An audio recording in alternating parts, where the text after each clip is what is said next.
Nuo 2001 lietuvių PEN centras teikia metų vertėjo krėslą. Už praėjusiais metais išleista geriausia grožinės literatūros ir meninės eseistikos knygos vertimą į lietuvių kalbą.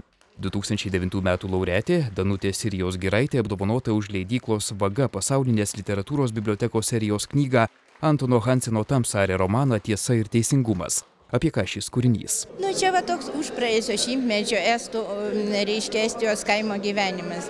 Kuo susišaukia su mūsų dabartiniais laikais. Irgi yra nauja kūrėjai, ką tik gavę žemę, panašiai reiškia, ten gal irgi jau 10 metų praėjo, kaip ir mes čia. Ir irgi yra tokia ekonominės krizės laikai.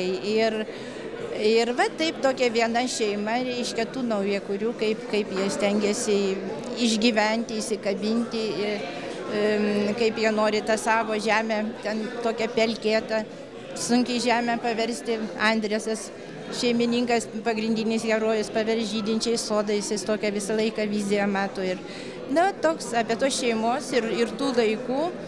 Ir čia pirmas tomas. Kuo talentinga premijos laureatė žavi Antono Hanseno Tamsarė kūryba? Tamsarė yra toks, jis ne vien reiškia kaimo tos buities vaizduotojas, bet jis toks filosofas, yra tokia gili filosofija, ten, sakykime, pagrindinio veikėjo santykiai su Dievu labai savotiški.